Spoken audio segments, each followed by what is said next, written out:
नमस्कार विद्यार्थी मित्रों एवं अध्यापक बंधुओं। हिंदी परियोजना कार्य के दूसरे अनुभाग साहित्यिक अनुभाग को लेकर के मैं आपके समक्ष उपस्थित हुआ हूँ। जैसा कि मैंने आपको पिछले वीडियो में भी बताया है कि हिंदी परियोजना कार्य के 3 भाग होते हैं। रचनात्मक लेखन, साहित्यिक अनुभाग, श्रवणाधारित कार्य कक्षा 9 में होता है और मौखिक परियोजना कार्य जो होता है वो कक्षा 10 में होता है। तो अभी जो वीडियो मैं आपके समक्ष प्रस्तुत कर रहा हूँ वह पूरी तरह से साहित्यिक अनुभाग पर आधारित है। साहित्यिक अनुभाग के संदर्भ में जैसा मैंने आपको पहले ही बताया है कि साहित्यिक अनुभाग का मतलब ये है कि ऐसा लेखन जहाँ ऐसा कार्य जहाँ पर आप अपने साहित्य को लेकर के जो भी पाठ्यपुस्तक आपने पढ़ी है जो भी पाठ्यपुस्तक आपने पढ़ी है, उस पाठ्यपुस्तक को आधार बना करके तब आप जब कोई भी कार्य करते हैं, तो वह साहित्यिक अनुभाग में आता है। अब इसमें सबसे पहला काम होता है, जैसे आपने एकांकी पढ़ा है, आपने साहित्य सागर पढ़ा है, आपने नया रास्ता पढ़ा है, तो आपको जो निर्धारित पाठ्यपुस्तक है, उसी से जुड़ा हुआ साहित्यिक अनुभाग का कार्य करना पड़ता है। इसमें पहला सबसे आसान काम लोग समझते हैं कि उस साहित्यिक विधा का परिचय दें और उसका सारांश लिखें। तो एक विकल्प ये होता है कि आप साहित्यिक अनुभाग में सारांश लेखन कर सकते हैं। दूसरा कहानी, एकांकी अथवा उपन्यास है, तो उसके पात्रों का विवेचन आप प्रस्तुत कर सकते हैं। पात्रों के विवेचन के संदर्भ में मेरे बहुत सारे वीडियो हैं जो साहित्य सागर की कहानियों पर भी जुड़े हुए वीडियो हैं, एकांकी की कहानियों एकांकियों से भी संबंधित पात्रों का विवेचन मैंने प्रस्तुत किया है, तो आप उन वीडियो की सहायता से जैसे आप पात्रों का विवेचन प्रस्तुत कर सकते हैं। यदि आप कहानी, एकांकी, कविता या उपन्यास है, उसका विश्लेषण प्रस्तुत करना चाहते हैं, तो उसको विश्लेषण को प्रस्तुत करने के लिए आपको निम्नलिखित बिंदुओं पर काम करना पड़ता है। जैसे आपको उस कहानी अथवा एकांकी, उपन्यास इसमें से उसका परिचय देना पड़ता है, फिर कथानक लिखना पड़ता है। दूसरा पॉइंट होता है कथानक का, जिसमें आप संक्षिप्त रूप में उसकी कहानी किस तरह से घटनाएँ घटती हैं, उसका ब्यौरा प्रस्तुत करते हैं।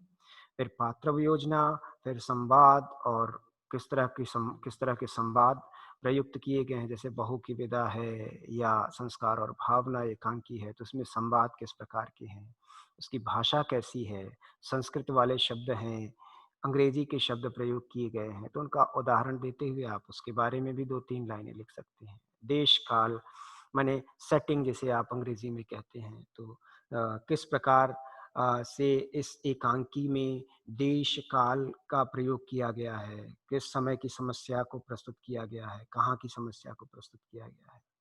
शीर्षक और उद्देश्य से जुड़े वीडियो भी आपको मिल जाएँगे अलग-अलग चीज़ों पर, तो आप वहाँ से भी देख करके अ, उसकी भी सहायता लेकर के आप अपने इस प्रोजेक्ट को पूरा कर सकते हैं। इसमें सबसे बड़ी बात ये है कि आप 3-4 लाइनों में कथानक, 4 लाइन में परिचय, पात्र योजना, संवाद, देश-काल, शीर्षक ये देखेंगे तो आपको कुल मिलाकर के 7 करीब-करीब मान लें आप, तो 7 केंद्र बिंदु मिलते हैं इस पर, और सातों पर अगर आप एक विषय पर 4 लाइन भी लिखते हैं, तो आप बड़ी आसानी से 4-5 लाइन लिख करके आप 35-40 लाइन का एक प्रोजेक्ट बना सकते हैं।